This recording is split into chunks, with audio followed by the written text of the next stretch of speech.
ಈ ಕಾರ್ಯಕ್ರಮದ ಪ್ರಾಯೋಜಕರು ಜೈನ್ ಇರಿಗೇಷನ್ ಸಿಸ್ಟಮ್ಸ್ ಲಿಮಿಟೆಡ್, ಜಾಗತಿಕ ತುಂತುರು ಮತ್ತು ಹನಿ ನೀರಾವರಿ ಉಪಕರಣಗಳ ಉತ್ಪಾದಕರು, ಬೇಸಾಯ ತಂತ್ರಜ್ಞಾನ ನಿರೂಪಕರು ಹಾಗೂ ರೋಗರಹಿತ ಟಿಶ್ಯೂ ಕಲ್ಚರ್ ಗಿಡಗಳು. ನಮಸ್ಕಾರ ಸ್ನೇಹಿತರೆ, ಕೀಟಶಾಸ್ತ್ರದ ಪಾಠಗಳಿಗೆ ಸ್ವಾಗತ. ಇವತ್ತಿನ ತರಗತಿಯಲ್ಲಿ ನಮ್ಮ ಪಪ್ಪಾಯ ಬೆಳೆಗೆ ಬರುವಂಥ ಕೀಟಗಳೇನು ಅನ್ನೋದ್ರ ಬಗ್ಗೆ ತಿಳ್ಕೊಳ್ಳುವಂಥ ಪ್ರಯತ್ನ ಮಾಡೋಣ. ನಾನೊಬ್ಬ ಪ್ರೈಮರಿ ಸ್ಕೂಲ್ ಅಥವಾ BSc ಅಗ್ರಿ ಸೇರೋದಕ್ಕಿಂತ ಮೊದಲೇ ನನಗೆ ನನ್ನ ತಾತನ ನಡುವೆ ನಡೀತಾ ಇದ್ದಂಥ ಒಂದು ಸಂವಾದ. ಪಪ್ಪಾಯ ಅಂದರೆ ಅದಕ್ಕೆ ಯಾವುದೇ ಹುಳ ಬರೋದಿಲ್ಲ ಅನ್ನೋವಂಥ ಪ್ರತೀತಿ ನನಗೆ ನನ್ನ ತಾತನಿಗೂ ಸಹ ಇತ್ತು. ಆದ್ರೂ ಕೂಡ ಅಲ್ಲೇನೋ ಹಣ್ಣಲ್ಲಿ ಏನೋ ಒಂಚೂರು ಬದಲಾವಣೆ ಆದಾಗ ಇದು ಯಾಕೆ ಆಯಿತು ಅಂತೇಳಿ ಕೇಳಿದ್ರೆ ಯಾವುದೋ ಪಕ್ಷಿ ತಿಂದಿದೆ ಅಂತ ಹೇಳ್ತಾಯಿದ್ರು. ಅದು ನಿಜ.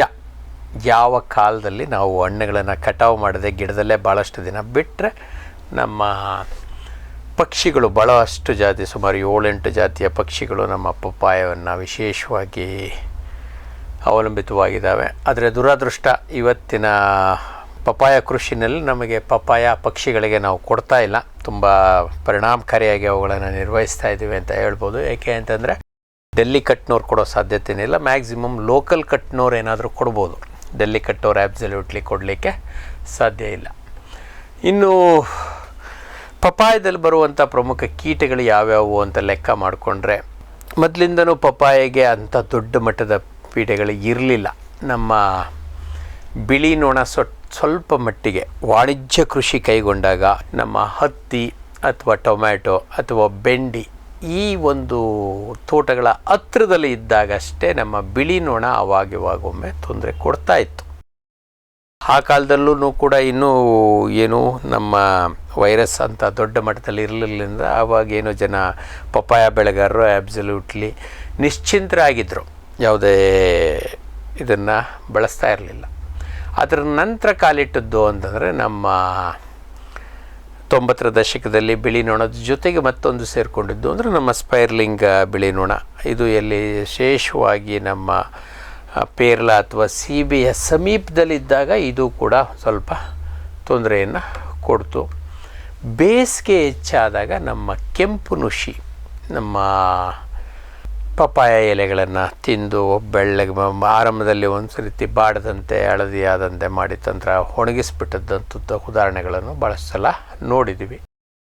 ಅದರ ಜೊತೆಗೆ ಇನ್ನೊಂದು ಹುಳ, ಅದರಲ್ಲೂ ನಿಮ್ಮ ಪಪ್ಪಾಯ ರಿಂಗ್ ಸ್ಪಾಟ್ ಬಂದಂಥ ಸಂದರ್ಭದಲ್ಲಿ ಬಂದದ್ದು ಅಂತಂದರೆ ನಮ್ಮ ಏನು ಭಾಳಷ್ಟು ಜಾತಿಯ ಏನುಗಳು ನಮ್ಮ ಪಪ್ಪಾಯದಲ್ಲಿ ಬರ್ತವೆ ಅಂತ ಹೇಳಿದರೆ, ಬಟ್ ನನ್ನ ಒಂದು ಸುಮಾರು 30 ವರ್ಷದ ಅನುಭವದಲ್ಲಿ ಇದುವರೆಗೂ ಏನಿನ ಸಂಸಾರವನ್ನು ಈ ಪಪ್ಪಾಯ ಗಿಡದ ಮೇಲೆ ನಾನು ನೋಡಲಿಕ್ಕೆ ಆಗಿಲ್ಲ. ಏಕೆ ಅಂತಂದರೆ ಅದರ ಹಾಲಿನಿಂದಾಗಿ ನಮ್ಮ ಏನುಗಳು ಈ ಒಂದು ಪಪ್ಪಾಯ ಮೇಲೆ ಅಷ್ಟು ತಿನ್ನೋದಕ್ಕೆ ಪ್ರಯತ್ನ ಮಾಡೋದಿಲ್ಲ. ಆದರೆ ದುರಾದೃಷ್ಟವಶಾತ್ ಈ ಏನುಗಳು ಹಲವಾರು ಜಾತಿಗಳಿದ್ದಾವೆ. ಸರಿಸುಮಾರು ನಮ್ಮ ಭಾರತದಲ್ಲೇ ಏಫಿಸ್ ಗಾಸಿಫಿ ಹತ್ತಿನಲ್ಲಿ ಬರುವಂಥದ್ದು ಇರ್ಬೋದು, ಅಥವಾ ನಮ್ಮ ಮೆಕ್ಕೆಜೋಳದಲ್ಲಿ ಬರುವಂಥ ಮೈಜಸ್ ಪರ್ಸಿಕೆ ಇರ್ಬೋದು, ಅಥವಾ ನಮ್ಮ ದ್ವಿದಳ ಧಾನ್ಯಗಳಲ್ಲಿ ಬರುವಂಥ ಏಫಿಸ್ ಕ್ರಾಕ್ಸಿವೋರಾ ಇರ್ಬೋದು. ಇದ್ರ ಜೊತೆಗೆ ಇನ್ನೂ ಒಂದು ಇವು 4 ಜಾತಿಯ ಏನುಗಳನ್ನು ನಮ್ಮ ದೇಶದಲ್ಲೇ ಕೂಡ ಅವರು ಗುರುತಿಸಿದ್ದಾರೆ.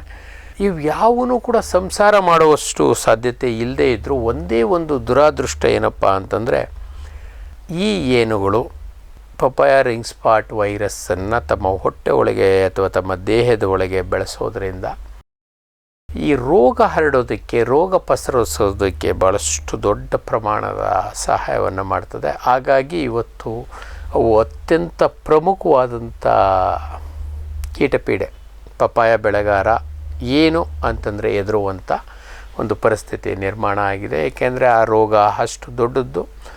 ಆ ರೋಗದಿಂದಾಗಿ ನಾವು ಸಂಪೂರ್ಣ ಬೆಳೆಯನ್ನು ಕಳ್ಕೊಳ್ಳುವಂಥ ಸಾಧ್ಯತೆ ಹೆಚ್ಚು. ಅದ್ರ ಜೊತೆಗೆ ಭಾಳಷ್ಟು ಸಲ ನಾನು ನಿಮಗೆ ಹೇಳಿದಾಗೆ ಇದು ಕಾಣದೇ ಇದ್ರೂ ಕೂಡ ನಾವು ಗಾಳಿನಲ್ಲಿ ಗುದ್ದು ಮೈಕೈ ನೋವು ಮಾಡ್ಕೊಂಡ್ರನಷ್ಟೇ ಈ ಕೀಟ ನಿರ್ವಹಣೆ ಮಾಡಲಿಕ್ಕೆ ಸಾಧ್ಯ ಇರೋದು. ದುರಾದೃಷ್ಟವಶಾತ್ ಅತಿ ಹೆಚ್ಚಿನ ಕೀಟನಾಶಕವನ್ನು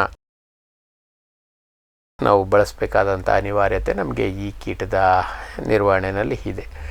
ಇದಲ್ಲದೇನೂ ಕೂಡ ಸುಮಾರು ಇನ್ನೂ ಹಲವಾರು ಜಾತಿಯ ಕೀಟಗಳು ಇದ್ರೂ ಕೂಡ ನಮಗೆ ನಷ್ಟ ಮಾಡುವಂಥ ಒಂದು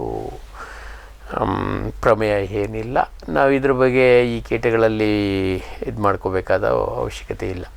ಆದರೆ ಕಳೆದ ದಶಕದಲ್ಲಿ ಅಥವಾ 15 ವರ್ಷಗಳ ಹಿಂದೆ 15-17 ವರ್ಷಗಳ ಹಿಂದೆ ನಮ್ಮ ದೇಶಕ್ಕೆ ಬಂದಂಥ ಇನ್ನೊಂದು ತುಪ್ಪಳ ಕೀಟ ಮೀಲಿಬಗ್, ಇದು ಪಪಾಯ ಬೆಳೆಗಾರರನ್ನು ಭಾಳಷ್ಟು ಅಳ್ಳಾಡಿಸಿದ ಕೀಟ ಅಂದರೆ ತುಪ್ಪಳ ಕೀಟ. ಕೀಟಗಳಲ್ಲೇ ಒಂದು ತುಪ್ಪಳ ಕೀಟ, ಅದಕ್ಕಿಂತ ಮೊದಲೇ ನಮ್ಮ ಇವೆರಡು ಮಾತ್ರ ನಮ್ಮ ಇದರಲ್ಲಿ. ಇವಾಗೊಮ್ಮೆ ನಮ್ಮ ಬಿಳಿ ನೊಣ ಮಾತ್ರ ನಮ್ಮ ಪಪಾಯದಲ್ಲಿ ಕೀಟಕ್ಕೆ ಅಥವಾ ಕೀಟಶಾಸ್ತ್ರಜ್ಞರಿಗೆ ಅಥವಾ ರೋಗಶಾಸ್ತ್ರಜ್ಞರಿಗೆ ಚಾಲೆಂಜ್ ಮಾಡ್ತಾ ಇರುವಂಥ ಕೀಟಗಳು ಅಂತ ಹೇಳ್ಬೋದು. ಈ ಪಪಾಯ ಮೀಲಿಬಗ್ ಬಂದ ಆರಂಭದಲ್ಲಿ ಭಾಳಷ್ಟು ನಷ್ಟವನ್ನು ಉಂಟು ಮಾಡಿತು. ಪುಣ್ಯಕ್ಕೆ ಅದು ಪಪಾಯ ಅಲ್ಲದೆ ನಮ್ಮ ಇಪ್ಪನೇರಳೆಯನ್ನು ಅಥವಾ ನಮ್ಮ ರೇಷ್ಮೆ ಬೆಳೆಯನ್ನು ಕೂಡ ತನ್ನ ವ್ಯಾಪ್ತಿಗೆ ತಗೊಂಡ್ಲಾಗಿ ರೇಷ್ಮೆ ಮಂಡಳಿಯವರು ಅದಕ್ಕೆ ವಿಶೇಷವಾದ ಅನುದಾನವನ್ನು ಕೊಡಲಾಗಿ ನಮ್ಮ ತೋಟಗಾರಿಕೆ ವಿಜ್ಞಾನಿಗಳ ಜೊತೆಗೂ ಕೂಡ ಅದು ಸಹಾಯವನ್ನು ಪಡ್ಕೋತು. ಹಾಗಾಗಿ ಅದರ ನಿರ್ವಹಣೆಗೆ ನಮ್ಮ PDBC ಅಥವಾ NBAR ಅವರು ಭಾಳ ವೈಶಿಷ್ಟ್ಯಪೂರ್ಣವಾಗಿ ಕೆಲಸ ಮಾಡಿ ಅದನ್ನು ತಿನ್ನುವಂಥ ಪರತಂತ್ರ ಜೀವಿಗಳನ್ನು ನಮ್ಮ ದೇಶಕ್ಕೆ ತಂದು ಅವುಗಳನ್ನು ಪರಿಣಾಮಕಾರಿಯಾಗಿ ಸಣ್ಣ ಮಟ್ಟದಿಂದ ಹಿಡಿದು ದೊಡ್ಡ ಮಟ್ಟದವರೆಗೆ ಉತ್ಪಾದಿಸಿ ಪರಿಸರಕ್ಕೆ ಬೇಕಾದಷ್ಟು ಬಿಡ್ಲಾಗಿ ಇವತ್ತು ಅದು ನಿರ್ವಹಣೆಯಲ್ಲಿ ಇದೆ. ಅವುಗಳ ಬಗ್ಗೆ ಸ್ವಲ್ಪ ತಿಳ್ಕೊಳ್ಳುವಂಥ ಪ್ರಯತ್ನವನ್ನು ಮಾಡೋಣ. ಈ ಒಂದು ಮೊದಲನೇದಾಗಿ ಪಪಾಯ ಮೀಲಿಬಗ್ ಬಗ್ಗೆನೇ, ಏಕೆಂದರೆ ಇವತ್ತೂ ಕೂಡ ಇದೊಂದು ಬಹುಭಕ್ಷಕ ಪೀಡೆ. ಇದು ಬಂತು ಅಂದರೆ ಭಾಳಷ್ಟು ತೊಂದರೆಯನ್ನು ನಮಗೆ ಉಂಟಾಗ್ತಾ ಇದೆ. ಆ ಕಾರಣಕ್ಕೋಸ್ಕರ ಇದ್ರ ಬಗ್ಗೆ ತಿಳ್ಕೊಳ್ಳೋಣ. ಮತ್ತು ಇದು ಇತ್ತೀಚಿನ ಒಂದು ಪೀಡೆ. ಸಾಧಾರಣವಾಗಿ ಇದೊಂದು ಸ್ವಲ್ಪ ದೊಡ್ಡ ಗಾತ್ರದ ತುಪ್ಪಳ ಕೀಟ. ಬಹುತೇಕ ತುಪ್ಪಳ ಕೀಟಗಳಿಗೆ ಕಂಪೇರ್ ಮಾಡಿದರೆ ಸ್ವಲ್ಪ ಗಣನೀಯವಾಗಿ ಸುಮಾರು 2 ಮಿಲಿಮೀಟ್ರ್ ಉದ್ದ, 1.5 ಮಿಲಿಮೀಟ್ರ್ ಅಗಲದ ದೇಹ ಇರುವಂಥ ಒಂದು ತುಪ್ಪಳ ಕೀಟ. ಪಪಾಯಕ್ಕೆ ಬಂದಿರುವಂಥದ್ದು ಪಪಾಯದೇ ತುಪ್ಪಳ ಕೀಟವೋ ಅಲ್ವೋ ಅಂತೇಳಿ ತಿಳ್ಕೊಳ್ಳೋದು ಹೇಗೆ ಅಂದರೆ, ಒಂದು ಸರಳ ಪರೀಕ್ಷೆ. ಈಗ ಎಲ್ಲರ ಹತ್ರನೂ ಬಹುತೇಕರ ಹತ್ರ ಟಿಶ್ಯೂ ಪೇಪರ್ ಇರುತ್ತೆ. ತಾವೇನಾದರೂ ಕಾರ್ನಲ್ಲಿ ಹೋಗ್ತಾಯಿದ್ರೆ ಅದರಲ್ಲಿರುತ್ತೆ. ಇಲ್ಲಾಂದರೆ ನಮ್ಮ ಶಾಲೆಗೆ ಹೋಗುವಂಥ ಮಕ್ಕಳುಗಳು ಯಾರಾದರೂ ಸಿಕ್ಕರೆ, ನೀವೇ ಏನಾದರೂ ಹೊಲದಲ್ಲಿ ಡೈರಿ ಇಟ್ಟಿದ್ರೆ ಅದರಲ್ಲಿರುವಂಥ ಒಂದು ಸ್ವಚ್ಛವಾದ ಬಿಳಿ ಬಣ್ಣದ ಪೇಪರನ್ನು ತಗೊಂಡು ಅದರ ನಡುವೆ ಈ ಒಂದು ತುಪ್ಪಳ ಕೀಟವನ್ನು ಹಾಕಿ ಅದನ್ನು ಇಚ್ಚಿಕಿದ್ರೆ, 2 ಪೇಪರ್ಗಳನ್ನು ಮಧ್ಯೆ ಮಾಡಿ ಇಚ್ಚಿಕಿದ್ರೆ ಅದೇನಾದರೂ ಹಳದಿ ಬಣ್ಣಕ್ಕೆ ಬದಲಾದರೆ ಅದು ನಮ್ಮ ಪಪಾಯದ ಮೀಲಿಬಗ್. ಅದೇನಾದರೂ ಗುಲಾಬಿ ಬಣ್ಣಕ್ಕೆ ಬದಲಾಯಿತು ಅಂದರೆ ಅದು ನಮ್ಮ ದಾಸವಾಳ ಅಥವಾ ಸೀಬೆನಲ್ಲಿ ಅಥವಾ ಪೇರ್ಲದಲ್ಲಿ ಬರುವಂಥ ಮೀಲಿಬಗ್. ಇದನ್ನು ನಾವು ಖಚಿತ ಮಾಡಿಕೊಂಡ್ರೆ ನಮಗೆ ಇದರ ನಿರ್ವಹಣೆ ಮಾಡಲಿಕ್ಕೆ ಸಾಧ್ಯ ಆಗ್ತದೆ. ಮತ್ತು ಈ ತುಪ್ಪಳ ಕೀಟಗಳು ತಾವು ಬಂದು ನಮ್ಮ ಗಿಡವನ್ನು ತಿಂದು ನಷ್ಟ ಮಾಡೋದ್ರ ಜೊತೆಗೆ ಕೆಂಪು ಮತ್ತು ಕಪ್ಪು 2 ಜಾತಿಯ ಇರುವೆಗಳನ್ನು ಇವು ಸಾಕೋತವೆ. ಅವುಗಳಿಗೆ ಇವು ಉಚಿತವಾಗಿ ಆಹಾರವಾಗಿ ಈ ಅಂಟು ದ್ರವವನ್ನು ಸ್ರವಿಸೋದ್ರಿಂದ ಆ ಅಂಟು ದ್ರವ ತಿಂದಂಥ ಈ ಒಂದು ಇರುವೆಗಳು ಇವುಗಳ ಮರಿ ಹುಳುಗಳನ್ನು ಕೆಲವೊಂದಷ್ಟು ಸಂದರ್ಭಗಳಲ್ಲಿ ದೊಡ್ಡ ಹುಳುಗಳನ್ನು ಸಹ ಒಂದು ಕಡೆಯಿಂದ ಇನ್ನೊಂದು ಕಡೆಗೆ, ಅವುಗಳ ಸಂಖ್ಯೆ ಜಾಸ್ತಿ ಇತ್ತು ಅಂದರೆ ದೊಡ್ಡ ಹುಳುಗಳನ್ನು ತೊಗೊಂಡೋಗಿ ಬೇರೆ ಒಂದು ಕಡೆ ಬಿಟ್ಟುಬಿಡ್ತವೆ. ಕೆಲವೊಂದಷ್ಟು ಸಂದರ್ಭಗಳಲ್ಲಿ ಎಳೆ ಗಿಡಗಳಿಗೆ ಇವುಗಳು ಮುಟ್ಟಿಲ್ಲ ಅಂದರೆ ಈ ಇರುವೆಗಳು ಅವುಗಳನ್ನು ಉಚಿತವಾಗಿ ಟ್ರಾನ್ಸ್ಪೋರ್ಟ್ ಮಾಡೋದಕ್ಕೆ ಅಥವಾ ಒಂದು ಜಾಗದಿಂದ ಇನ್ನೊಂದು ಜಾಗಕ್ಕೆ ಬದಲಾಯಿಸೋದಕ್ಕೆ ಸಹಾಯ ಮಾಡ್ತವೆ. ಅದು ಒಂದು ಇದು. ಅದ್ರ ಜೊತೆಗೆ ಇವು ನೇರವಾಗಿ ನಮ್ಮ ಪಪ್ಪಾಯ ಗಿಡಕ್ಕೆ ಮಾಡುವಂಥ ತೊಂದರೆ ಏನಪ್ಪ ಅಂದರೆ, ಇವು ರಸ ಹೀರಬೇಕಾದ್ರೆ ಅತಿಯಾದ ರಸವನ್ನು ಹೊರ ಹಾಕಲಿಕ್ಕೆ ಈ ಅಂಟು ದ್ರವವನ್ನು ಹೊರಗಾಗ್ತವೆ. ಏಕೆಂದರೆ ಅವುಗಳಿಗೆ ಬರೀ ನೀರೇ ಇರ್ತದೆ. ಆ ನೀರನ್ನು ಆಚೆಗೆ ಹಾಕಿ ಭಾಳ ಗಟ್ಟಿಯಾದಂಥ ಒಂದು ರಸವನ್ನು ಅವುಗಳ ಹೊಟ್ಟೆಗೆ ಸೇರಿಸ್ಕೊತವೆ. ಆ ಹೊಟ್ಟೆಗೆ ಗಂಟಲಿಗೆ ಹೋದಂಥ ರಸದಲ್ಲಿ 70% ಭಾಗದ ನೀರನ್ನು ನೇರವಾಗಿ ಹೊರ ಹಾಕ್ತವೆ. ಆ 70% ನೀರಿನಲ್ಲಿ ಸ್ವಲ್ಪ ಪ್ರಮಾಣದ ಸಕ್ಕರೆ ಇರುತ್ತೆ. ಈ ಸಕ್ಕರೆಯನ್ನೇ ನಾವು ಜಿಗಿ ಅಂತೇಳಿ ಸಾಧಾರಣವಾಗಿ ಕರಿತೀವಿ.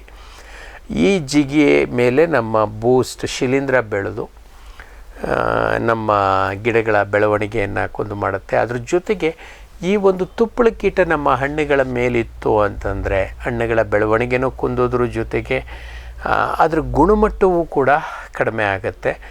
ಹಲವಾರು ಬಾರಿ ಬೈ ಚಾನ್ಸ್ ಏನಾದರೂ ಆ ತುಪ್ಪಳ ಕೀಟ ನಮ್ಮ ಹಣ್ಣಿನಲ್ಲಿ ಇತ್ತು ಅಂದರೆ ನಮ್ಮ ಮಾರುಕಟ್ಟೆ ಮೌಲ್ಯ ಕಡಿಮೆ ಆಗುತ್ತೆ. ನಾವು ಅದನ್ನು ತೊಳೆದು ನಂತರ ಪ್ಯಾಕ್ ಮಾಡ್ತೀವಿ, ಆದ್ರೂ ಸಹ ಅದನ್ನು ಪಳೆಯುಳಿಕೆಗಳು ನಮಗೆ ಗೋಚರಿಸ್ತವೆ. ಅದು ರೈತರಿಗೆ ನಾವು ಅಲ್ಲಿ ಕಳಿಸ್ತಾರೆ, ಗ್ರಾಹಕರಿಗೆ ಭಾಳಷ್ಟು ಸಂದರ್ಭಗಳಲ್ಲಿ ನಮ್ಮ ತೋಟ ನೋಡೇ ನಮ್ಮ ಮಾರಾಟಗಾರರು ನಮ್ಮ ಹತ್ರ ಖರೀದಿ ಮಾಡ್ತಾರೆ. ಹಾಗಾಗಿ ಈ ಥರದ್ದು ಒಂದು ಗಿಡ ಇತ್ತು ಅಂದ್ರೂ ಕೂಡ ನಮ್ಮ ಮಾರುಕಟ್ಟೆ ಮೌಲ್ಯ ಕಡಿಮೆ ಆಗ್ತದೆ. ಆ ಕಾರಣಕ್ಕೋಸ್ಕರ ನಾವು ಇದನ್ನು ಅನಿವಾರ್ಯವಾಗಿ ನಿರ್ವಹಣೆ ಮಾಡಬೇಕಾದಂಥ ಅವಶ್ಯಕತೆ ಇದೆ.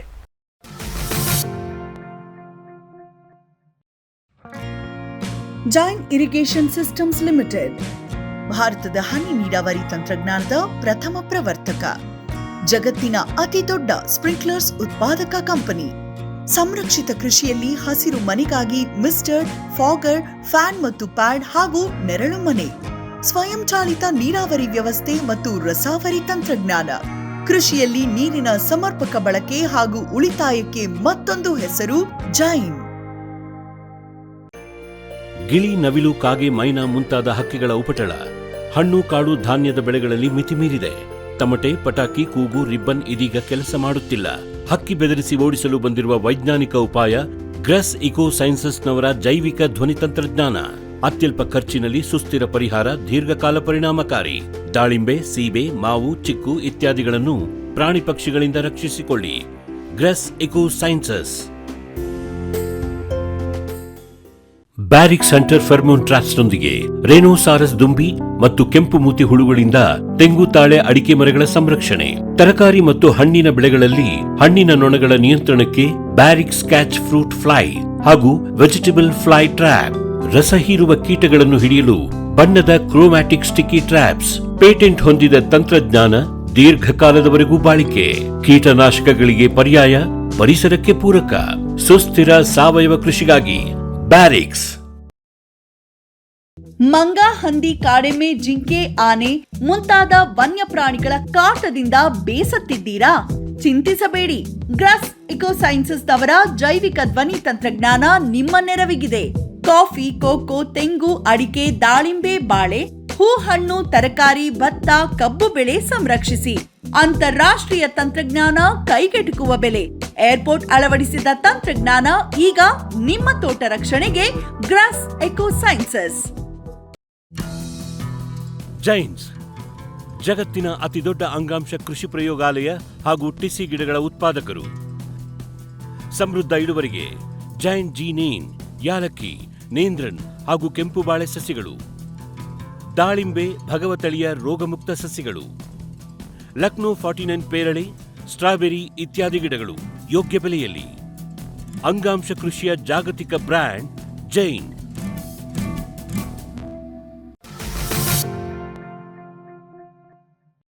ಇದು ನನಗಾಗಲೇ ಹೇಳಿದಂಗೆ ಇದೊಂದು ಬಹಳ ಬಹುಭಕ್ಷಕ ಕೀಟ ಆಗಿದ್ದು, ಇದೇನಾದರೂ ನಮ್ಮ ಪಪ್ಪಾಯಿಗೆ ಬಂತು ಅಂತಂದರೆ ಮೊದಲನೇದಾಗಿ ಬಿಳಿ ಬಣ್ಣದಲ್ಲಿ ಇದರ ಕಾಲೋನಿಗಳು ನಮ್ಗೆ ಅಲ್ಲಲ್ಲಿ ಕಾಣಿಸ್ಕೊತವೆ. ಕೆಲವೊಂದಷ್ಟು ಸಂದರ್ಭಗಳಲ್ಲಿ ನಮಗೇನಾದರೂ ಇನ್ನೂ ಕಾಯಿಗಳು ಬಂದಿಲ್ಲ ಅಥವಾ ಎಲೆಗಳು ಅಷ್ಟು ದೊಡ್ಡ ಪ್ರಮಾಣದಲ್ಲಿ ಇಲ್ಲ, ನಾವು ಇನ್ನೂ ಬಗ್ ನೋಡಲಿಕ್ಕಾಗಿಲ್ಲ, ಎಲೆಗಳು ಇನ್ನೂ ಕೆಳಗೆ ಇದ್ದಾವೆ, ಆ ಸಂದರ್ಭದಲ್ಲೇ ನಮ್ಮಲ್ಲಿ ದಾಳಿ ನಡೆಸಿದೆ ಅಂದರೆ ಗಿಡಗಳು ಹಳದಿ ಆಗ್ತಾ ಇದ್ದಾವೆ ಮತ್ತು ಬೆಳವಣಿಗೆ, ಎಲೆಗಳ ಬೆಳವಣಿಗೆ ಸಂಪೂರ್ಣ ನಾರ್ಮಲ್ ಆಗಿಲ್ಲ ಅಂದರೆ ಅಂಥ ಸಂದರ್ಭದಲ್ಲಿ ಈ ಕೀಟ ಇರ್ಬೋದು ಅಂಥೇಳಿ ಎಲೆಗಳ ಕೆಳಗೆ ನಾವು ನೋಡೋದು ಅನಿವಾರ್ಯವಾಗಿರುತ್ತೆ. ಆಗ ನೋಡಿದ್ರೆ ಇದರ ಕಾಲೋನಿಗಳು ನಮಗೆ ಎಲೆಗಳ ಕೆಳಗೆ ಅಥವಾ ತೊಟ್ಟುಗಳಲ್ಲಿ ಅಥವಾ ಕಾಂಡದ ಮೇಲೆ ನಮಗೆ ಬೆಳೀತಾ ಇರುವಂಥ ಕಾಂಡದ ಮೇಲೆ ನೋಡಲಿಕ್ಕೆ ಸಿಗುತ್ತೆ. ಅದರ ಜೊತೆಗೆ ಗಿಡದ ಬೆಳವಣಿಗೆ ಭಾಳ ಕುಬ್ಜ ಆಗುತ್ತೆ. ಮತ್ತು ಈಗಾಗಲೇ ನಾನು ಹೇಳ್ದಂಗೆ ಕೆಂಪು ಅಥವಾ ಕಪ್ಪು ಬಣ್ಣದ ಇರುವೆಗಳೇನಾದರೂ ನಮ್ಮ ಗಿಡಗಳ ಮೇಲೆ ಭಾಳ ದೊಡ್ಡ ಸಂಖ್ಯೆಯಲ್ಲಿ ಸಂಚಾರ ಮಾಡ್ತಾ ಇದ್ದಾವೆ ಅಂತಂದರೆ ನಮ್ಮ ಗಿಡದಲ್ಲಿ ತುಪ್ಪಳ ಕೀಟ ಇದೆ ಅಂತೇಳಿ ನಾವು ಇದು ಮಾಡ್ಕೋಬೋದು. ಆ ಕಾರಣಕ್ಕೋಸ್ಕರ ಈ ಒಂದು ಕೀಟ ನಾವು ನಿರ್ವಹಣೆ ಮಾಡಬೇಕು. ಮತ್ತು ನಾವು ಮಾಡುವಂಥ ಕೆಲವೊಂದಷ್ಟು ಕೃಷಿ ಕ್ರಮಗಳು, ಅದರಲ್ಲೂ ಪ್ರಮುಖವಾಗಿ ಭಾಳ ದಟ್ಟವಾಗಿ ಇವುಗಳನ್ನು ನಾಟಿ ಮಾಡಿದಾಗ ಈ ಒಂದು ಕೀಟದ ಅಭಿವೃದ್ಧಿ ಭಾಳ ವೇಗವಾಗಿ ಹೆಚ್ಚಾಗುತ್ತೆ. ವಾತಾವರಣದ ಉಷ್ಣತೆ ಹೆಚ್ಚಾದಾಗ, ಅದ್ರ ಜೊತೆಗೆ ವಾತಾವರಣದಲ್ಲಿ ಕಾರ್ಬನ್ ಡೈಆಕ್ಸೈಡ್ ಕಾನ್ಸಂಟ್ರೇಷನ್ ಜಾಸ್ತಿ ಆದಾಗ, ಇವೆರಡು ಯಾವಾಗ ಜಾಸ್ತಿ ಆಗ್ತದೆ ಅಂದರೆ ನಮ್ಮ ಇದರಲ್ಲಿ ಭಾಳ ಒತ್ತಾಗಿ ತುಂಬ ಹತ್ತಿರಕ್ಕೆ ನಾವು ಈ ಗಿಡಗಳನ್ನು ಬೆಳೆಸಿದಾಗ ಆಗುವಂಥದ್ದು. ಇದಲ್ಲದೆ ಬೇರೆ ದೊಡ್ಡ ಪ್ರಮಾಣದ ಪರಿಸರಿಕ ಅದ್ರ ಬಗ್ಗೆ ಬೇಡ, ತುಂಬ ಹತ್ತಿರದಲ್ಲಿ ಗಿಡಗಳನ್ನು ನಾವು ನಾಟಿ ಮಾಡಿದಾಗ ನಮ್ಮ ತುಪ್ಪಳ ಕೀಟಕ್ಕೆ ನಾವೇ ಆಹ್ವಾನ ಮಾಡ್ತೀವಿ. ಮತ್ತು ಭಾಳಷ್ಟು ಸಲ ರಾಸಾಯನಿಕ ಕೀಟನಾಶಕಗಳನ್ನು ಇದೆಯೋ ಅವಶ್ಯಕತೆ ಇಲ್ಲದೇನೂ ಕೂಡ ಭಾಳಷ್ಟು ಜನ ಸಿಂಪರಣೆ ಮಾಡ್ತಾ ಇರ್ತಾರೆ, ಅಥವಾ ಒಂದೇ ಜಾತಿಯ ಕೀಟನಾಶಕವನ್ನು ಸತತವಾಗಿ ಬಳಸ್ತಾ ಇರ್ತಾರೆ. ಇದು ಕೂಡ ನಮ್ಮ ಈ ಒಂದು ಕೀಟಗಳಿಗೆ ಸಬ್ಲೀತಲ್ ಎಫೆಕ್ಟ್ಸ್ ಅಂತ ಹೇಳ್ತೀವಿ. ಅದಕ್ಕೆ ಎಷ್ಟು ತೀಕ್ಷ್ಣತೆ ಬೇಕೋ ಆ ತೀಕ್ಷ್ಣತೆಗಿಂತ ಕಡಿಮೆ ಇರುತ್ತೆ, ಅಥವಾ ಕೆಲವೊಂದಷ್ಟು ಸಂದರ್ಭದಲ್ಲಿ 2-3 ಕೀಟನಾಶಕಗಳನ್ನು ಮಿಶ್ರಣ ಮಾಡಿದಾಗ ಅಂಥ ಒಂದು ಪರಿಸರದಲ್ಲೂ ವಾತಾವರಣದಲ್ಲೂ ಕೂಡ ನಮ್ಮ ತುಪ್ಪಳ ಕೀಟ ಅದನ್ನು ಅಡ್ವಾಂಟೇಜ್ ತಗೊಂಡು ಭಾಳ ದೊಡ್ಡ ಸಂಖ್ಯೆಯಲ್ಲಿ ಅಭಿವೃದ್ಧಿ ಹೊಂದುತ್ತದೆ. ಮತ್ತು ಇದು ನಾನು ಬಹುಭಕ್ಷಕ ಅಂತ ಹೇಳಿದೆ. ಸುಮಾರು ಈಗಾಗಲೇ ನಮ್ಮ ದೇಶದಲ್ಲೇ ಸುಮಾರು 15 ವರ್ಷದ ಹಿಂದೆ ಬಂತು. ಆರಂಭದಲ್ಲಿ ಬಂದದ್ದು ಕೇವಲ ನಮ್ಮ ಪಪ್ಪಾಯ ಮತ್ತು ಹಿಪ್ಪನೇರಳೆ ಎರಡರಲ್ಲೇ ಇತ್ತು. ಕ್ರಮೇಣ ಒಂದು 5 ವರ್ಷದಲ್ಲೇ ಸುಮಾರು 110 ನಮ್ಮ ಪಾರ್ಥೇನಿಯಂ ಕಳೆನೂ ಸೇರಿ 110 ಗಿಡಗಳ ಮೇಲೆ ಇದು ಆಸರೆಯನ್ನು ಹೊಂದುತ್ತದೆ, ಬದುಕ್ತದೆ. ನಮ್ಮ ಪೇರ್ಲ ಇರ್ಬೋದು, ಭಾಳಷ್ಟು ಹಣ್ಣಿನ ಗಿಡಗಳು ಇವತ್ತೇನು ನಮ್ಮ ಕೃಷಿನಲ್ಲಿ ಬಳಸ್ತಾ ಇದ್ದವು, ನಮ್ಮ ಬದನೆ ಇರ್ಬೋದು, ಅಥವಾ ಸೀತಾಫಲ ಇರ್ಬೋದು, ಅಥವಾ ನಮ್ಮ ಮಾವಿರ್ಬೋದು, ಈ ಎಲ್ಲ ಗಿಡಗಳ ಮೇಲೂ ಕೂಡ ಇದು ಸಂತಾನಾಭಿವೃದ್ಧಿ ಆಗುವ ಸಾಧ್ಯತೆ ಇರೋದರಿಂದ ಭಾಳ ವಿಶೇಷವಾಗಿ ಎಲ್ಲ ಗಿಡಗಳನ್ನು, ಮತ್ತು ನಮ್ಮ ಅಲಂಕಾರಿಕ ಗಿಡ ಕ್ಯಾಲಿಫಾ ಅದರಲ್ಲೂ ಭಾಳ ವಿಶೇಷವಾಗಿ ಇದರ ಅವಳಿಗೆ ತುತ್ತಾಗ್ತದೆ. ಇದನ್ನು ಭಾಳ ನಾವು ಕಾಳಜಿ ವಹಿಸಬೇಕು. ಕೆಲವೊಂದು ಸಲ ಅದರ ಮೇಲೆ ಬೆಳೀತಾ ಇರೋದು ನಮಗೆ ಕೆಲವೊಂದಷ್ಟು ಸಲ ಲಾಭವೂ ಕೂಡ ಆಗಿದೆ. ಸುಮಾರು 2010ರಲ್ಲಿ ನಮ್ಮ ನ್ಯಾಷನಲ್ ಬ್ಯೂರೋ ಆಫ್ ಕೃಷಿ ಪ್ರಾಮುಖ್ಯ ಕೀಟಗಳ ನ್ಯಾಷನಲ್ ಬ್ಯೂರೋ ಹೆಬ್ಬಾಳದಲ್ಲಿರುವಂಥ ಹಿಂದೆ ನಾವು ಅದನ್ನು PDBC ಅಂತ ಕರಿತಾ ಇದ್ವಿ. ಈ ಒಂದು ಸಂಸ್ಥೆಯವರು ನಮ್ಮ ಕೇಂದ್ರೀಯ ರೇಷ್ಮೆ ಮಂಡಳಿ ಮೈಸೂರು ಇವರ ಸಹಯೋಗದೊಡನೆ ಈ ಒಂದು 3 ಬಗೆಯ ಪರತಂತ್ರ ಜೀವಿಗಳನ್ನು ನಮ್ಮ ದೇಶಕ್ಕೆ ತಗೊಬಂದು ಬಿಟ್ಟರು. ಅದರಲ್ಲಿ ಅಸಿರೋಫೇಗಸ್ ಪಪಾಯ ಅನ್ನುವಂಥದ್ದು, ಅದರೊಳಗೆ ಇನ್ನೊಂದು ಅನಗರೆಸ್ ಲೋಕಿಯೆ, ಮತ್ತಿನ್ನೊಂದು ಸೂಡೋ ಲೆಪ್ಟೋಮ್ಯಾಸ್ಟಿಕ್ಸ್ ಮೆಕ್ಸಿಕಾನ ಅಂತೇಳಿ. ಇವು ಮೆಕ್ಸಿಕೋ ದೇಶದಿಂದ, ಏಕೆಂದರೆ ಈ ನಮ್ಮ ತುಪ್ಪಳ ಕೀಟ ಬಂದದ್ದೇ ಆ ಮೆಕ್ಸಿಕೋ ದೇಶದಿಂದ. ಅದರ ಮೂಲ ಉಗಮ ಅಲ್ಲಿತ್ತು, ಅಲ್ಲಿಂದ ನಮ್ಮಲ್ಲಿ ಬಂತು. ಆ ಒಂದು ಪರತಂತ್ರ ಜೀವಿಗಳನ್ನು ನಮ್ಮಲ್ಲಿ ಬಿಡಲಾಗಿ, ಅದರಲ್ಲೂ ಪ್ರಮುಖವಾಗಿ ನಮ್ಮ ಅಸಿರೋಫೇಗಸ್ ಪಪಾಯ ಅನ್ನುವಂಥದ್ದು ಭಾಳ ಪರಿಣಾಮಕಾರಿಯಾಗಿ ಕೀಟವನ್ನು ನಿರ್ವಹಣೆ ಮಾಡಿದ್ದೇವೆ. ಅದನ್ನು ಬಿಟ್ಟ ಸುಮಾರು 5-6 ತಿಂಗಳಿನಲ್ಲೇ 90% ಈ ಕೀಟದ ಹಾವಳಿ ನಿಯಂತ್ರಣಕ್ಕೆ ಬಂತು. ಕ್ರಮೇಣವಾಗಿ ಇದು ಎಲ್ಲ ಕಡೆಯೂ ನಿಧಾನವಾಗಿ ಹರಡ್ತಾ ಇದೆ. ಇದರ ಜೊತೆಗೇ ಭಾಳಷ್ಟು ಸಂಖ್ಯೆಯ ಪ್ರಯೋಗಾಲಯಗಳು, ಅದರಲ್ಲೂ ರೇಷ್ಮೆ ಮಂಡಳಿಗಳು ಇರ್ಬೋದು, ಅಥವಾ ನಮ್ಮ ICR ನೆಟ್ವರ್ಕ್ನಲ್ಲಿರುವಂಥ ಕೃಷಿ ವಿಜ್ಞಾನ ಕೇಂದ್ರಗಳಿರ್ಬೋದು, ಭಾಳಷ್ಟು ಸಂಖ್ಯೆಯ ಈ ಒಂದು ಪರತಂತ್ರ ಜೀವಿಗಳನ್ನು ಬಿಡುಗಡೆ ಮಾಡ್ತಾ ಇದ್ದಾರೆ. ಅದ್ರ ಜೊತೆಗೆ ಈ ಒಂದು ಬಹುಭಕ್ಷಕ ಲಕ್ಷಣ ಇರೋದರಿಂದ ಈ ಒಂದು ತುಪ್ಪಳ ಕೀಟದಲ್ಲಿ ಬೇರೆ ಬೆಳೆಗಳ ಮೇಲೆ ಇದು ತಿಂತಾ ಇದ್ದಾಗ ಈ ಒಂದು ಪರತಂತ್ರ ಜೀವಿಗಳು ಅಲ್ಲಿ ಅಭಿವೃದ್ಧಿ ಆಗ್ತವೆ, ನಮ್ಮ ಪಪ್ಪಾಯಕ್ಕೆ ಇದು ಬರೋದನ್ನು ತಡಿತವೆ. ಆದರೆ ಇದೇನಾದರೂ ತಮ್ಮ ತೋಟಕ್ಕೆ ಬಂತು ಅಂದರೆ ಭಾಳಷ್ಟು ಯೋಚನೆ ಮಾಡದೆ ಫಸ್ಟು ಮಾಡಬೇಕಾದಂಥ ನಿರ್ವಹಣೆಯಲ್ಲಿ ಕೆಲಸ ಏನು ಅಂದರೆ, ಕಂಡ ಕೂಡಲೇ ಯಾವ ಗಿಡ ಇನ್ನೂ ಆಗಿದೆ ಅದ್ರ ಭಾಗಗಳನ್ನು, ಎಲೆಗಳಿರ್ಬೋದು, ಹಣ್ಣುಗಳಿರ್ಬೋದು, ಇದನ್ನು ತೆಗೆದು ಅದನ್ನು ನಾಶ ಮಾಡಿಬಿಡಬೇಕು. ಕೆಲವೊಂದು ಸಲ ನಮ್ಮ ತೋಟದ ಪಕ್ಕದಲ್ಲಿ, ಪಪಾಯ ಪಕ್ಕದಲ್ಲಿ ಏನಾದರೂ ಕಳೆ ಗಿಡಗಳಲ್ಲಿ ಇದು ಕಾಣಿಸ್ಕೋತು ಅಂದರೆ ತಕ್ಷಣ ಅದನ್ನು ಇದು ಮಾಡಬೇಕು. ಅದರ ಮೇಲೆ ಏನಾದರೂ ಪರತಂತ್ರ ಜೀವಿಗಳು ಅಥವಾ ಪರಭಕ್ಷಕಗಳು, ಈಗ ನಮ್ಮ ಸ್ಥಳೀಯವಾದಂಥ ಬೇಕಾದಷ್ಟು ಪರತಂತ್ರ ಜೀವಿಗಳು ಇದ್ದಾವೆ. ಆದರೆ ಈ ಹೊಸದಾಗಿ ಇಂಟ್ರಡ್ಯೂಸ್ ಮಾಡಿದವು ಕಂಪೇರ್ ಮಾಡಿದ್ರೆ ಅವುಗಳ ಪರಿಣಾಮ ಸ್ವಲ್ಪ ಕಡಿಮೆ. ಅವುಗಳನ್ನು ಉಳಿಸ್ಕೊಳ್ಳೋದಕ್ಕೆ ಪ್ರಯತ್ನ ಮಾಡಬೇಕು. ಅವುಗಳನ್ನು ಉಳಿಸ್ಕೊಳ್ಳೋದಕ್ಕೆ ಏನಪ್ಪ ಅಂದರೆ, ನಮ್ಮಲ್ಲಿ ಸರಳವಾಗಿ ಲಭ್ಯ ಇರುವಂಥದ್ದು ಬೇವಿನ ಎಣ್ಣೆ ಅಥವಾ ಫಿಶ್ ಅಮೈನೋ ಇಂಥವುಗಳನ್ನು ಚೆನ್ನಾಗಿ ನೆನೆಯೋ ರೀತಿ, ಸುಮ್ಮನೆ ಸ್ಪ್ರೇ ಮಾಡದೆ ಅಂತೇಳಿ ಹೇಳ್ಕೊಬರೋದಲ್ಲ, ಕಂಪ್ಲೀಟ್ ನಾವು ಆ ಇನ್ಫೆಕ್ಟೆಡ್ ಭಾಗ ಏನಿದೆ ಅದು ಬೆಳೆ, ನಮ್ಮ ಪಪಾಯ ಬೆಳೆ ಇರ್ಬೋದು ಅಥವಾ ಕಳೆ ಗಿಡ ಇರ್ಬೋದು, ಎಲ್ಲದಕ್ಕೂ ಸಂಪೂರ್ಣವಾಗಿ ಇದು ಮಾಡಬೇಕು. ಇದು ಅತ್ಯಂತ ಪರಿಣಾಮಕಾರಿಯಾದಂಥ ಕ್ರಮ. ಅನಿವಾರ್ಯ ಅನಿಸೋ ಸಂದರ್ಭದಲ್ಲಿ ಮಾರ್ಕೆಟ್ನಲ್ಲಿ ಸಿಗ್ತಾ ಇರುವಂಥ ಬುಪ್ರೊಫೆಸಿನ್ ಅನ್ನುವಂಥದ್ದು ಭಾಳ ಲಿಮಿಟೆಡ್ ಪ್ರಮಾಣದಲ್ಲಿ ಸಿಗ್ತಾ ಇದೆ. ಅದನ್ನು ಬಳಸೋದು ಈ ಕೀಟವನ್ನು ಭಾಳ ಪರಿಣಾಮಕಾರಿಯಾಗಿ ನಿರ್ವಹಣೆ ಮಾಡೋದಕ್ಕೆ ಸಾಧ್ಯ ಇದೆ. ಮತ್ತು ಅದನ್ನೇ ಮತ್ತೆ ಬಳಸೋ ಬದಲು ಪ್ರೊಫೆನೋಫಾಸು, ಅಸಿಫೇಟು ಮತ್ತು ಥಯಾಮೆಥಾಕ್ಸಾನು ಇವುಗಳನ್ನು ಸೀಕ್ವೆನ್ಸಲ್ಲಿ ಒಂದರ ನಂತರ ಒಂದರಂತೆ ನಾವು ಬಳಸೋದು ಅತ್ಯಂತ ಪರಿಣಾಮಕಾರಿಯಾದ ಕ್ರಮ. ಮತ್ತು ಯಾವುದೇ ಕಾರಣಕ್ಕೂ ಇಲ್ಲಿ ಎಚ್ಚರಿಕೆ ತಪ್ಪಬಾರ್ದು, ಭಾಳ ವಿಶೇಷವಾಗಿ ಕಾಳಜಿ ತಗೋಬೇಕಾಗುತ್ತೆ. ಇನ್ನೊಂದು ಪ್ರಮುಖ ಕೀಟ ಭಾಳ ಹಿಂದಿನಿಂದನೂ ನಮಗೆ ತೊಂದರೆ ಕೊಡ್ತಾ ಇರುವಂಥದ್ದು ಅಂತಂದರೆ ನಮ್ಮ ಬಿಳಿ ನೊಣ. ಇದು ಅಷ್ಟು ದೊಡ್ಡ ಪ್ರಮಾಣದಲ್ಲಿ ನಮಗೆ ನೇರವಾಗಿ ನಷ್ಟ ಮಾಡದೇ ಇದ್ರೂ ಈ ಲೀಫ್ ಕರ್ಲ್ ವೈರಸ್ ಎಲೆ ಮೂಟ್ರು ರೋಗವನ್ನು ಇದು ಹರಡೋದ್ರಿಂದ ಇದ್ರ ಬಗ್ಗೆ ನಾವು ವಿಶೇಷವಾಗಿ ಕಾಳಜಿಯನ್ನು ವಹಿಸ್ಕೋಬೇಕು. ಮತ್ತು ಆದಷ್ಟು ನಾವು ಪಪಾಯ ಬೆಳೆಯೋದಕ್ಕಿಂತ ಮೊದಲೇ ಪಪಾಯದ ಸುತ್ತ ಮೆಕ್ಕೆಜೋಳ ಅಥವಾ ಅಗಸೆ ಈ ಬೆಳೆಗಳನ್ನು ಎತ್ತರವಾಗಿ ಬೆಳೆಯೋದ್ರಿಂದ ಈ ಒಂದು ಕೀಟ ನೇರವಾಗಿ ನಮ್ಮ ತೋಟಕ್ಕೆ, ಪಪಾಯ ತೋಟಕ್ಕೆ ಬರೋದನ್ನು ನಾವು ತಡೆಗಟ್ಟಲಿಕ್ಕೆ ಸಾಧ್ಯ ಇದೆ. ಇದನ್ನು ತಡೆಗಟ್ಟೋದ್ರಿಂದ ಇನ್ನೂ ಒಂದು ಲಾಭ ಏನಾಗುತ್ತೆ ಅಂದರೆ ಈ ಮೆಕ್ಕೆಜೋಳ ಮತ್ತು ಪಪಾಯದಲ್ಲಿ ಬರುವಂಥ ಏನುಗಳು ಕೂಡ ನಮ್ಮ ಪಪಾಯದ ಇನ್ನೊಂದು ವೈರಸ್, ರಿಂಗ್ ಸ್ಪಾಟ್ ವೈರಸ್ಸನ್ನು ಹರಡ್ತವೆ. ಆದರೆ ಅವುಗಳನ್ನು ಈ ಬೆಳೆ ವೈವಿಧ್ಯತೆಯನ್ನು ಹೆಚ್ಚು ಮಾಡೋದ್ರಿಂದ ಈ ಒಂದು ವೈರಸ್ ನಂಜಾಣುವಿನ ಅಂಶವನ್ನು ಅದರ ಬಾಯಿಂದ ಕಡಿಮೆ ಮಾಡೋದಕ್ಕೆ ಹಲವಾರು ಬೆಳೆಗಳನ್ನು ನಾವು ಹೆಚ್ಚು ಮಾಡೋದ್ರಿಂದ ಇದು ಸಾಧ್ಯತೆ ಇದೆ. ಇದನ್ನು ಇತ್ತೀಚೆಗೆ ಒಂದು ದೊಡ್ಡ ಮಟ್ಟದ ಸಂಶೋಧನೆ ಸುಮಾರು ಈ ಶತಕದ ಆರಂಭದಲ್ಲೇ ಮಾಡಿದ್ರು.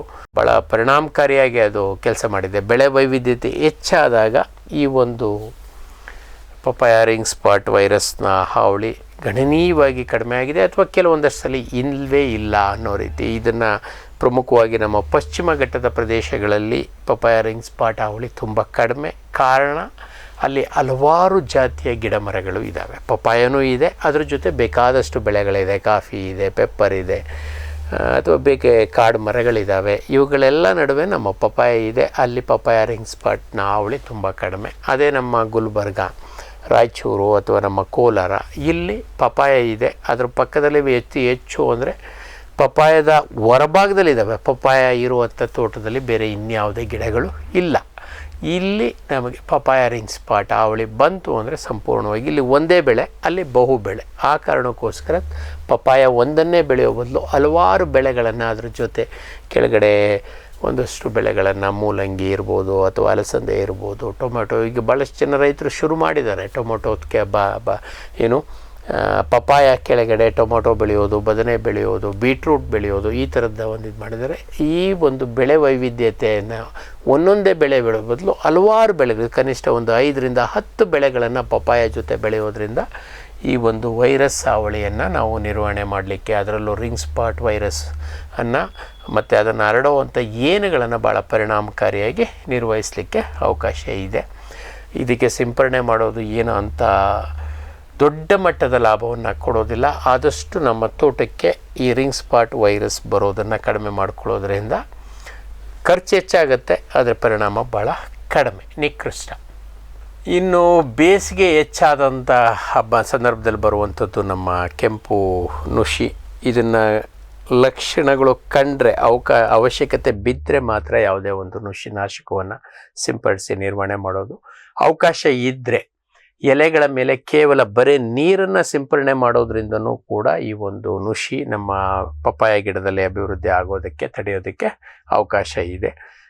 ಯಾರಾದರೂ ಫಾಗರ್ಸ್ಗಳನ್ನು ಬಳಸ್ಕೊಂಡಿದ್ರೆ ಅಥವಾ ಸ್ಪ್ರಿಂಕ್ಲರ್ ಎಲೆಗಳ ಮೇಲ್ಗಡೆ ಎಲೆ ಬೀಳೋ ರೀತಿ ಮಾಡಿಕೊಂಡ್ರೂ ಕೂಡ ಅನುಕೂಲ ಇದೆ. ಆದರೆ ಇದರಲ್ಲಿ ರೋಗಗಳ ಬಗ್ಗೆ ಸ್ವಲ್ಪ ತೊಂದರೆ ಇರೋದರಿಂದ ಭಾಳ ಎಚ್ಚರಿಕೆಯಿಂದ ಈ ಕ್ರಮಗಳನ್ನು ನಾವು ವಹಿಸಬೇಕಾಗತ್ತೆ. ಇದಿಷ್ಟು ನಮ್ಮ ಪಪ್ಪಾಯದಲ್ಲಿ ಬರುವಂಥ ಒಂದು ಪ್ರಮುಖ ಕೀಟಗಳು. ಇವುಗಳನ್ನು ನಿರ್ವಹಣೆ ನೀವು ಮಾಡಿ. ಇದರಲ್ಲಿ ಬರುವಂಥ ಪಕ್ಷಿಗಳ ನಿರ್ವಹಣೆ ಅಥವಾ ಇದರ ಇನ್ನೊಂದು ಪ್ರಮುಖ ಅದು ಎಸ್ಪೆಷಲಿ ಕಾಡಂಚಿನಲ್ಲಿ ಬೆಳೆ ಬೆಳೀತಾ ಇರುವಂಥವ್ರಿಗೆ ಬರ್ತಾ ಇರುವಂಥ ತೊಂದರೆ ಅಂದರೆ ನಮ್ಮ ಆನೆ. ಇವುಗಳ ಬಗ್ಗೆ ನಾವು ನಂತರದ ಯಾವುದಾದ್ರೂ ವಿಶೇಷ ಅಧ್ಯಾಯಗಳಲ್ಲಿ ತಿಳ್ಕೊಳ್ಳುವಂಥ ಪ್ರಯತ್ನವನ್ನು ಮಾಡೋಣ. ಈ ಕಾರ್ಯಕ್ರಮದ ಪ್ರಾಯೋಜಕರು ಜೈನ್ ಇರಿಗೇಷನ್ ಸಿಸ್ಟಮ್ಸ್ ಲಿಮಿಟೆಡ್, ಜಾಗತಿಕ ತುಂತುರು ಮತ್ತು ಹನಿ ನೀರಾವರಿ ಉಪಕರಣಗಳ ಉತ್ಪಾದಕರು, ಬೇಸಾಯ ತಂತ್ರಜ್ಞಾನ ನಿರೂಪಕರು ಹಾಗೂ ರೋಗರಹಿತ ಟಿಶ್ಯೂ ಕಲ್ಚರ್ ಗಿಡಗಳು.